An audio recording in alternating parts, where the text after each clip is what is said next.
Hello everyone, कैसे हो सारे लोग। I hope you are doing well. Welcome back to easy maths. हम लोग लास्ट लेक्चर में 5.2 एक्सरसाइज के 10 क्वेश्चंस कंप्लीट कर चुके थे और ये हमारा लेक्चर नंबर है 4। तो इस लेक्चर में हम लोग 5.2 एक्सरसाइज के 10 क्वेश्चंस के बाद यानी कि 11 क्वेश्चंस से क्वेश्चन नंबर 20 तक सारे के सारे यहाँ पर निपटा देंगे। ठीक है। और इस लेक्चर के डिस्क्रिप्शन में मैं आपको एक्सरसाइज 5.2 के सारे नोट्स के पीडीएफ की लिंक दे दूंगा। ठीक है। तो अगर किसी को नोट्स चाहिए तो वो देख सकता है। तो आइए स्टार्ट करते हैं हमारी एक्सरसाइज नंबर 5.2 के 11 क्वेश्चन से स्टार्ट करते हैं। So without wasting any time let's get started. हाँ जी, तो आइए हम लोग करते हैं हमारा क्वेश्चन नंबर 11। 11 में हमको बोला गया कि which term of the AP 3, 15, 27, 39 will be 132 more than it's 54th term. क्या बोला गया है, क्या पूछा गया है। ये बोला गया है कि एक एपी है 3, 15, 27, 39, ये एक एपी है। ठीक है एपी।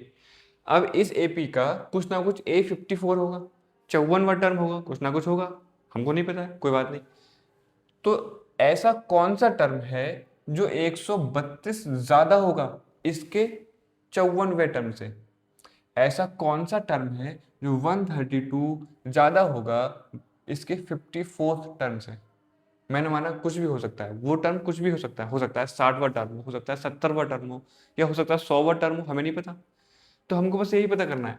तो हमको नहीं पता है तो हम लोग मान लेंगे। तो मैंने माना कि लेट nth टर्म, मैंने माना कि जो nth टर्म है is 132 more than it's 54th term.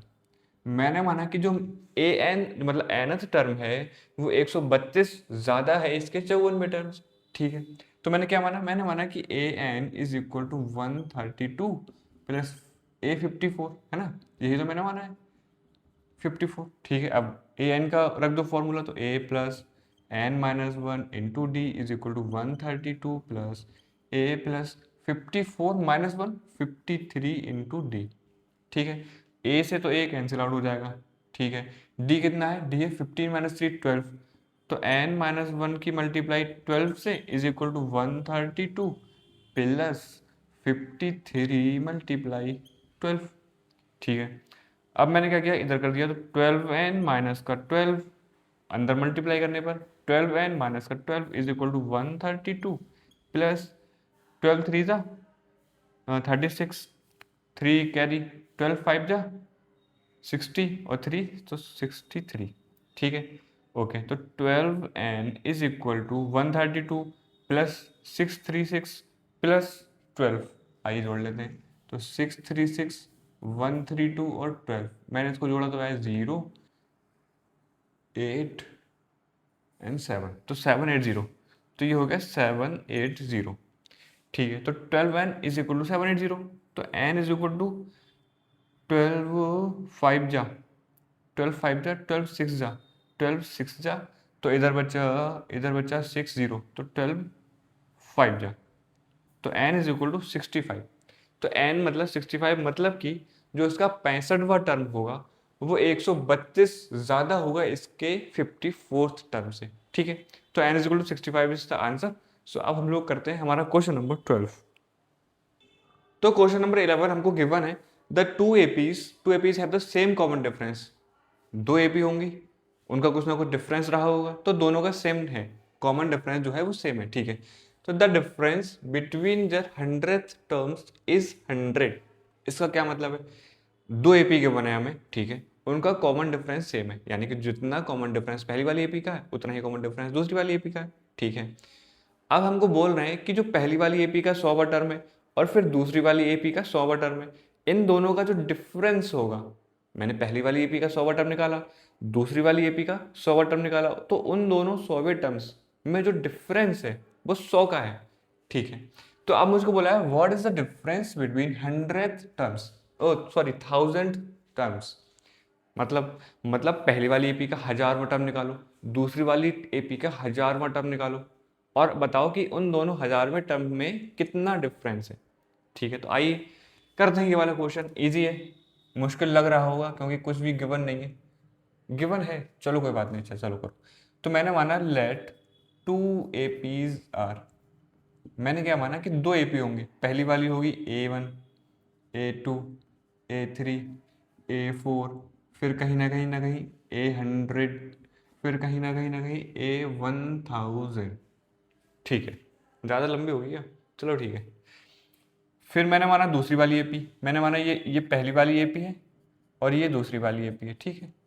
A-1, A-2, A-3, A-4 और ऐसे ही ऐसे कहीं ना कहीं A-100 और कहीं ना कहीं A-1000। इसको यहाँ पर ले लेता हूँ, ज़्यादा दूर हो गया, ठीक है। A1000, ठीक है।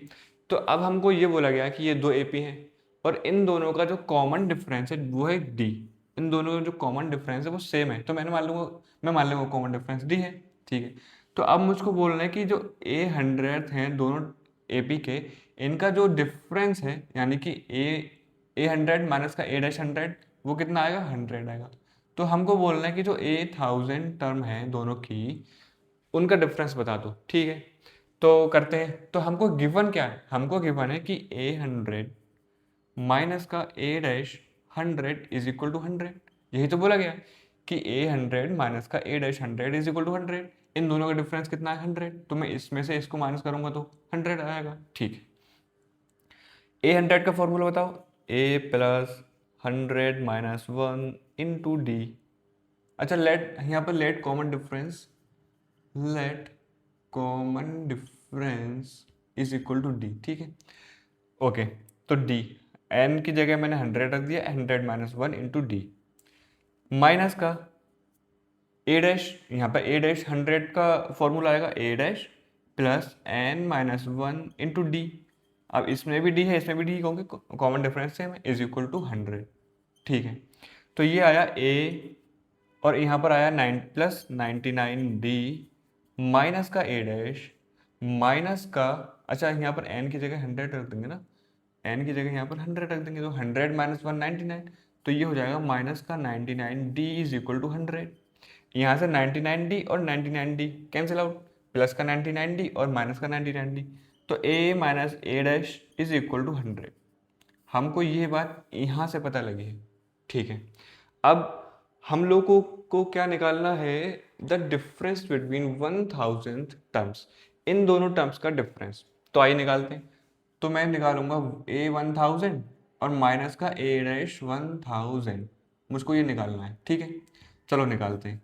A1000 कितना हुआ, A+1000 माइनस का 1 इंटू डी माइनस A-1000 कितना हुआ, A- प्लस 1000 माइनस का 1 इंटू डी, ठीक है। ओके, तो ये कितना है, A+999 इंटू डी माइनस का A- माइनस का 999 इंटू डी।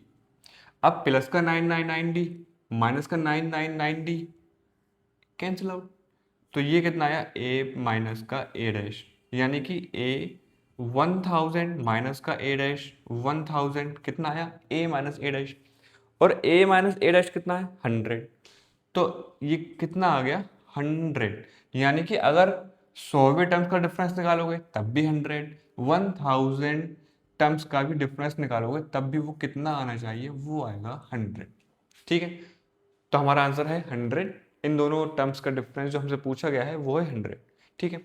तो हमारा क्वेश्चन नंबर 11 भी कंप्लीट होता है। तो अब हम देखेंगे हमारा क्वेश्चन नंबर 12। तो हमारा क्वेश्चन नंबर 13 हमको क्या बोलता है कि how many 3 digit numbers are divisible by 7। ये कैसे पता लगाएंगे कि कितने नंबर, 3 डिजिट के कितने नंबर्स ऐसे हैं जो 7 से डिविजिबल है। देखो, सबसे छोटा नंबर 3 डिजिट का कौन सा है, 100 है ना, 1 2 3, 3 डिजिट का सबसे छोटा नंबर 100 है, लेकिन ये 7 से डिविजिबल नहीं है। आप 100 को 7 से डिवाइड करोगे तो डिवाइड नहीं हो पाएगा कंप्लीटली। तो क्या करें, सबसे छोटा नंबर जो 7 से कंप्लीटली डिविजिबल है वो कौन सा है, 5, 105। तो मैं क्या कहूँगा, मैं कहूँगा कि the smallest the smallest 3 digit number 3 digit number divisible by 7 is 105। जो 3 डिजिट का सबसे छोटा नंबर है जो 7 से डिविजिबल है वो 105 है। ठीक है। अच्छा, सबसे बड़ा नंबर 3 डिजिट का कौन सा है? 999।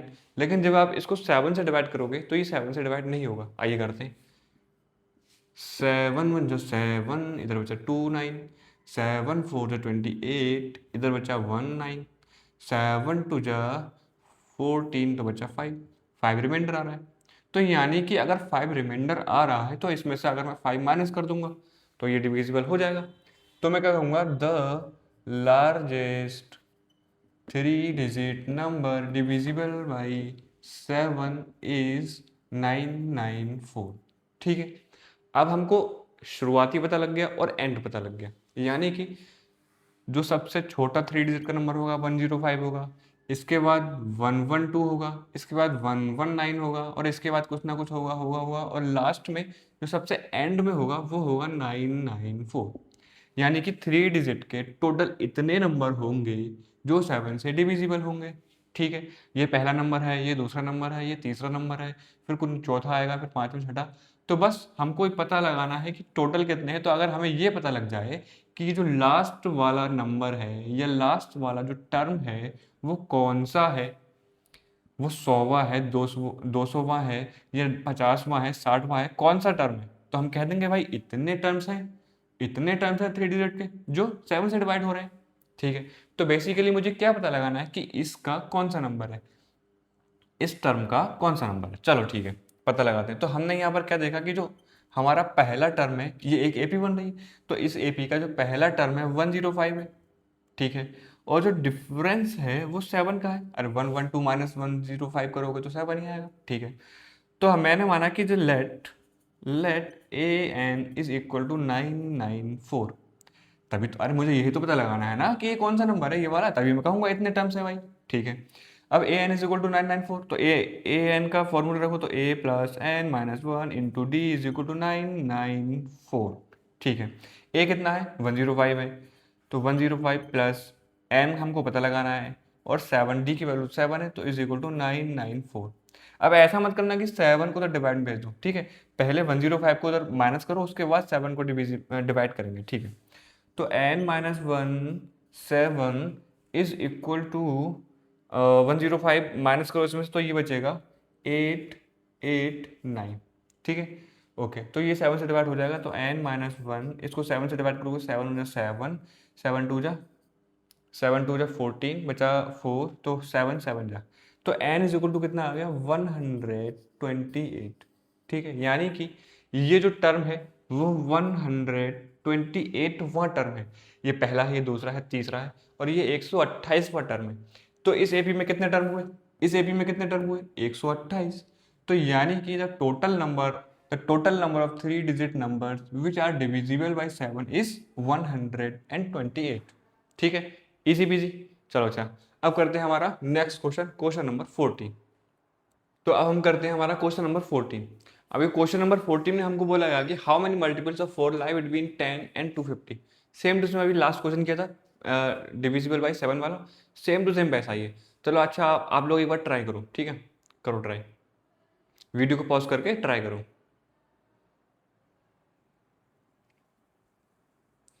ठीक है, कर लिया? ओके, चलो हम लोग करते हैं। तो हमको क्या बोला है कि हमको बताना है कि 10 और 250, 10 और 250 के बीच में कितने ऐसे नंबर है जो 4 से डिविजिबल है या फिर 4 के मल्टीपल्स हैं। अब देखो 10 तो 4 का मल्टीपल है नहीं, 10 के बाद 12 एक ऐसा नंबर है जो 4 का मल्टीपल है, 12 के बाद 16 एक ऐसा नंबर है जो 4 का मल्टीपल है, उसके बाद 20 एक ऐसा नंबर है जो 4 का मल्टीपल है। ऐसे ही चलते चलते चलते चलते अब 250 तो है नहीं 4 का मल्टीपल, लेकिन 248 ये होगा, 1 1, हाँ ठीक है, ये होगा। तो यानी कि 10 और 250 के बीच में इतने नंबर हैं जो 4 के मल्टीपल्स हैं। ठीक है। ये पहला नंबर है, ये दूसरा नंबर है, ये तीसरा नंबर है, बीच में चौथा नंबर होगा, पांचवा होगा, छठा होगा। बस हमको ये पता लगाना है कि ये कौन सा नंबर होगा, ये कौन सा नंबर होगा जो 4 का मल्टीपल है। फिर हम लोग कह देंगे कि इतने नंबर है टोटल। ठीक है। तो यानी कि मुझको इसके ही पता लगाना है कि ये कौन सा टर्म है। ठीक है। तो मैंने माना लेट 248 इज nth टर्म, इस एपी का एन टर्म है। ओके, तो मैंने क्या माना, a n is equal to 1 नहीं 248, तो ए एन की value a plus n minus 1 into d is equal to 248, a की value 12 plus n minus 1, d की value 16 minus 12 4 is equal to 248। अब 12 प्लस का है इधर जाके माइनस का हो जाएगा, तो n minus 1 into 4 is equal to 236। ठीक है, ओके, तो एन माइनस 1 कितना आ गया, ये आ गया 559 आ गया, तो एन इज इक्वल टू 60। मतलब इसमें 12 से 10 से लेकर 250 तक 60 एक ऐसे नंबर्स होंगे जो 4 के मल्टीपल होंगे। ठीक है, तो इजी बिजी था, आप लोगों ने निकाल भी लिया होगा। ठीक है, तो अब हम करते हैं हमारा क्वेश्चन नंबर 15। तो क्वेश्चन नंबर 15 हमको बोला गया कि for what value of n, n की किस वैल्यू पर are the nth term of two APs 63, 65, 67 and 3, 10, 17 equal.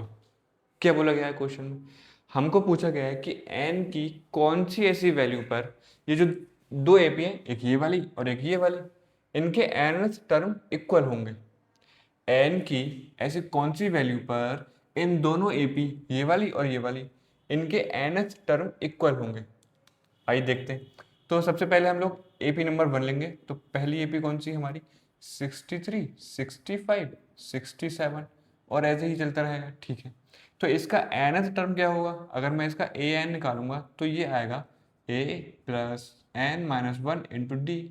ठीक है, तो a कितना है 63, 63 प्लस d कितना है, d है 2, d है 2, तो यानी कि n माइनस 1 इंटू 2, तो n माइनस 1 इंटू 2, इसको मैं क्या लिखूंगा, इसको लिखूंगा 2n माइनस का 2, यानी कि जो ए एन है, जो हमारा ए एन है वो कितना आ गया 2n प्लस का 61। जो पहली वाली ए पी का ए एन है वो है 2n प्लस 61। ओके, ठीक है, तो अब मैं लूँगा सेकंड वाली ए पी, क्या है 3, 10, 17 और ऐसे ही है ऐसा। तो इसका ए एन टर्म निकालो। इसका ए एन टर्म निकालने के लिए a plus n minus 1 into d. अब तो यार ये याद हो गया होगा। अच्छा हाँ, एक बात मैं आपको बताना भूल गया कि जब भी आप क्वेश्चन करो तो हमेशा एक बार फॉर्मूला ज़रूर लिखो। इससे क्या होता है ना कि लिखते लिखते ही याद हो जाता है, याद करने की ज़रूरत ही नहीं पड़ती है। जब जैसे मैंने ये वाला क्वेश्चन किया तो मैंने एक बार यहाँ पर लिखा, ये वाला कर रहा हूँ तो एक बार यहाँ पर लिख रहा हूँ, तो ऐसे ही आप भी क्या करो, फॉर्मूला हमेशा हर क्वेश्चन में एक बार ज़रूर लिखा करो। इससे याद करने की ज़रूरत ही नहीं है, इतनी बार लिख चुके होते हैं कि ऐसे ही याद हो जाता है। ठीक है, तो ए की value 3 plus n minus 1, d की वैल्यू 7, तो ये हो गया 3 प्लस 7n माइनस का 7, यानी कि 7 माइनस का 4। ठीक है, तो अब हमको क्या बोला गया है, देखो ए एन हमने इसका भी निकाल लिया, ए एन हमने इसका भी निकाल लिया, तो अब हमसे पूछा गया है कि एन की ऐसी कौन सी वैल्यू पर उन दोनों एपी के nth टर्म इक्वल हो जाएंगे। यानी कि हमको बोला गया कि ये एन और ये वाला ए एन बराबर कर दो। ठीक है, तो अकॉर्डिंग टू क्वेश्चन, जैसा कि हमको क्वेश्चन में बोला गया हमने कर दिया, तो 2n plus 61 is equal to कितना कर दिया 7n माइनस का 4। ठीक है, अब 2n उधर गया तो 5n बचा और 4 को इधर ले आओ तो इधर हो गया 65 इज इक्वल टू 5n, यानी कि n is equal to 13। n is equal to 13 पर, यानी कि a13 इन दोनों का, इसका 13 टर्म और इस AP का 13 टर्म इक्वल होगा। ठीक है, ओके, तो हम लोग करते हैं हमारा क्वेश्चन नंबर 16। तो क्वेश्चन नंबर 16 में हमको बोला गया है कि determine the AP whose third term is 16, यानी कि जिसका थर्ड टर्म 16 है, सिंपल है। Okay, and the seventh term exceeds the fifth term by 12। ये क्या बोल दिया, ये बोल दिया कि सेवंथ टर्म है वो एक्सीड करता है, यानी कि बड़ा है। जो सेवंथ टर्म है वो एक्सीड कर रहा है किससे, फिफ्थ टर्म से एक्सीड कर रहा है, यानी कि फिफ्थ टर्म से बड़ा है। कितना बड़ा है, 12 बड़ा है। ठीक है, तो क्वेश्चन करते हैं। हमको सबसे पहले चलो ये वाला करते हैं। हमको बोला गया कि जो A7 है वो A5 से 12 बड़ा है। ठीक है, ओके, तो आइए रखते हैं। तो A7 कितना होता है A प्लस 6D माइनस का A5 कितना था A plus 4D is equal to 12। तो ये कितना हो गया A प्लस 6D माइनस का A माइनस का 4D इज इक्वल टू 12। ए से ए कैंसिल आउट, प्लस का 6D माइनस का 4D is equal to 2D is equal to 12। तो D की वैल्यू कितनी आ गई 6, 16 को लिख दिया मैंने 6, D की वैल्यू आ गई 6। ओके, अब हमको क्या बोला गया कि थर्ड टर्म है 16, थर्ड टर्म है 16, आई रखते हैं। तो A3 कितना दिया 16। अब A3 16 है तो A+2D = 16। ओके, तो A+D की वैल्यू क्या है 6, तो 4 सॉरी 2 × 6 12 = 16। तो A की वैल्यू आ गई 4। अब हमारे पास A भी है D भी है, तो हम AP निकाल सकते हैं। AP क्या होती है A+D A+2D A+3D, और ऐसे ही करते जाओ करते जाओ करते जाओ, यानी कि ये A1 A2 A3 A4, और ऐसे ही करते जाओ करते जाओ करते जाओ। ठीक है, तो A कितना है 4, 4 है ना, 4 है। D 6 है, इसका मतलब A+D कितना हुआ 10, फिर से A+2D कितना हुआ 16, फिर कितना हुआ 22, 22 हुआ 22, और ऐसे ही फिर 28, और ऐसे ही चलती जाएगी चलती जाएगी चलती जाएगी। ठीक है, तो ये हमारी एपी निकल गई। अब एपी निकालने के लिए हमको पहला टर्म चाहिए होता है और डिफरेंस चाहिए होता है। तो जो हमको गिवन है हमने वो उसमें कुछ ना कुछ किया तो हमको डिफरेंस मिल गया, जो हमको गिवन है उसमें हमने कुछ ना कुछ किया तो हमको पहला टर्म मिल गया, पहला टर्म मिल गया, डिफरेंस मिल गया, तो हमने एपी निकाल दी। ठीक है, तो ये है हमारी एपी जो हमसे पूछा गया है। ठीक है, तो ओके, क्वेश्चन नंबर 16 कंप्लीट होता है। और अब हम देखेंगे क्वेश्चन नंबर 17। तो क्वेश्चन नंबर 17 में हमको बोला गया है कि find the 20th term from the last term of the AP 3813, last में है 253। ठीक है, हमको क्या बोला गया है कि 20th टर्म निकालो। ये तो इजी है, अरे 20th टर्म निकालना ये तो इजी है, लेकिन लेकिन लेकिन लेकिन क्वेश्चन ठीक से पढ़ो। From the last term, from the last term, ये क्या बोल दिया, ये बोला है कि यहाँ से उल्टी गिनती गिनना चालू करो। यहाँ से ये पहला टर्म मानो इसको, फिर ऐसे दूसरा, फिर तीसरा, फिर चौथा, पांचवा, तो यहाँ कहीं पर होगा 20th टर्म। अब ये कैसे निकालेंगे, ये तो नया क्वेश्चन है, नया क्वेश्चन है, मज़ेदार भी है। देखो यहाँ पर हमने क्या देखा कि यहाँ पर डिफरेंस कितना आ रहा है 5 का, यहाँ पर डिफरेंस 5 का, यानी कि इस एपी का जो कॉमन डिफरेंस है वो 5 है। तो ये एपी कुछ ना कुछ ऐसी रही होगी 3 8 13, और चलते चलते चलते चलते यहाँ पर आया होगा 2 4 3 2 4 8 2 5 3, है ना। यहाँ पर 2 4 3 होगा, इसमें 5 ऐड किया 2 4 8, इसमें 5 ऐड किया 2 5 3। ओके, तो अब मुझको क्या पता लगाना है कि यहाँ से ये पहला टर्म मानो, उसको इसको दूसरा मानो, उसको तीसरा मानो, उसको चौथा मानो, ऐसे करते करते करते करते करते 20th टर्म निकालना है। तो मैं एक काम करता हूँ, इस एपी को पलट देता हूँ। कैसे पलटा, ऐसे 253 पहले लिखा, 248 बाद में लिखा, 243 बाद में लिखा, और ऐसे करते करते करते करते लास्ट में 13 आया, 8 आया, और लास्ट में 3 आ गया। ठीक है, अब तो क्वेश्चन सीधा हो गया ना। अब मुझे यहाँ से 28 टर्म निकालना है। अब तो इजी है, यहाँ पर देखो ए कितना है, ए है 253, डी कितना है, डी कितना है 248 माइनस का 253, तो माइनस का 5 आना चाहिए, माइनस का 5। बिल्कुल बहुत ध्यान से रखना है, ठीक है, अगर जहाँ का भी माइनस आए तो हमेशा ब्रैकेट लगाओ। ठीक है, तो हमको ए पता है, डी पता है, तो A20 ईजी है। A20 कितना होगा, A+20 माइनस 1 इंटू डी, यानी कि A+19 इंटू डी। ए कितना है 253 प्लस 19 की मल्टीप्लाई माइनस के 5 से होगी, तो ये कितना हो जाएगा 253 माइनस का 95, तो ये हो जाएगा 158। ठीक है, तो जो हमसे पूछा गया है उसकी वैल्यू कितनी आएगी 158। तो हमको क्या लिखना है, the 20th term from the last term of this AP is 158। ठीक है, क्वेश्चन होता है कंप्लीट। अब हम करेंगे हमारा क्वेश्चन नंबर 18। तो क्वेश्चन नंबर 18 हमको बोल रहा है कि the sum of fourth and eighth term of an AP is 24। कोई एक एपी रही होगी, उसका कुछ ना कुछ फोर्थ टर्म रहा होगा, कुछ ना कुछ ईयर्थ टर्म रहा होगा। अगर उन दोनों को हम सम कर देंगे, उन दोनों को हम जोड़ देंगे, तो कितना आना चाहिए 24 आता है। ठीक है, and the sum of six and 10th term is 44। अगर हम उसके छठवां टर्म और 10वां टर्म को जोड़ देंगे तो 44 आना चाहिए। तो हमसे पूछा गया कि find the first 3 terms of the AP. कोई एक एपी है, ठीक है, उसका फोर्थ और ईयर्थ टर्म जोड़ोगे तो 24 आना चाहिए, उसका 6th और 10th टर्म जोड़ोगे तो 44 आना चाहिए। बताओ एपी के पहले 3 टर्म कौन से हैं। इजी क्वेश्चन है, आइए करते हैं। हमको क्या बोला गया है, अकॉर्डिंग टू क्वेश्चन हमको बोला गया है कि अगर हम A4 कर देंगे प्लस A8 कर देंगे तो कितना आना चाहिए 24। ठीक है, तो A4 कितना होता है A+3D प्लस A8 कितना होता है A+7D इज इक्वल टू 24, यानी कि A+8 2A और 7 + 3 प्लस का 10d is equal to 24। Okay, ये इक्वेशन नंबर 1। ओके, तो अब हमको क्या बोला गया है कि 6th एंड 10th टर्म, यानी कि हमको बोला गया कि a6 करोगे प्लस a10 करोगे तो कितना आना चाहिए, 44 आना चाहिए। ओके, a6 कितना होता है a plus 5d plus a10 कितना होता है a plus 9d is equal to 44। Okay, a plus a 2a, 9 और प्लस 5 ये हो गया है 14d इज इक्वल टू 44। ये हो गई इक्वेशन नंबर 2। अब देखो यहाँ पर a का कोएफिशिएंट, यहाँ पर a का कोएफिशिएंट 2 है, सेम सेम है, तो हम लोग सब्स्टिट्यूशन नहीं एलिमिनेशन मेथड लगा सकते हैं। 2a plus 10d, 2a plus 10d is equal to 24। इसको मैं करता हूँ subtract, minus minus minus, 2a minus 2a 0/सन्नाटा, 14 minus 10 is equal to 4d is equal to 44, minus का 24 आता है 20, तो d की वैल्यू आ गई 5। अब d की वैल्यू 5 आ गई तो यहाँ पर पुट कर दो, कहीं भी पुट कर दो, तो यहाँ करते हैं, यहाँ पर पुट करोगे तो ये हो जाएगा 2a प्लस 14 इंटू 5, यहाँ पर पुट करना, ठीक है। 2a plus 14 into 5 70 is equal to 44। अब 2a is equal to 44 minus का 70, 44 माइनस का 70 आएगा 36, ये 26 आएगा, 26 आएगा ना, 26। तो यानी कि a की वैल्यू माइनस का 26, तो a की वैल्यू माइनस का 13।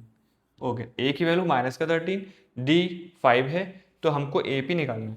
तो AP होगी हमारी, पहला टर्म तो हमको पता है माइनस का 3। अब सेकंड टर्म निकालने के लिए डिफरेंस को ऐड कर दो, माइनस का 8, एक बार फिर से ऐड कर दो तो माइनस का 3। यानी कि इस AP के पहले 3 टर्म्स होंगे माइनस का 13, माइनस का 8 और माइनस का 3। ठीक है, तो इजी पीजी था ये तो क्वेश्चन। बस यहाँ पर थोड़ा सा ये रहता है कि अगर बच्चों ने 3rd चैप्टर नहीं पढ़ा होता है तो उनको यहाँ पर थोड़ी सी दिक्कत आती है, नहीं तो कोई भी इजी पीजी बिल्कुल एकदम। चलो अच्छा, हम करते हैं अब हमारा क्वेश्चन नंबर 19। तो क्वेश्चन नंबर 19 हमको बोल रहे हैं कि सुब्बूराव स्टार्टेड वर्क इन 1995। 1995 में उन्होंने काम करना स्टार्ट किया एट एनुअल सैलरी ऑफ ₹5000। उनको सालाना 5000 रुपये मिलते थे, ठीक है। And received an increment of ₹200 each year, और हर साल उनको इंक्रीमेंट मिलता था 200 रुपये का, ठीक है।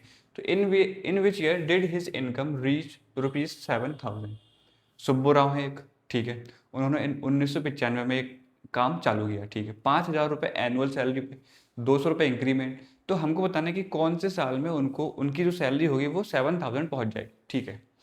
तो इस हमारा क्वेश्चन है सैलरी बताना है हमको कौन से साल में। ओके, तो हमारा चैप्टर चल रहा है अरिथमेटिक प्रोग्रेशन मतलब AP।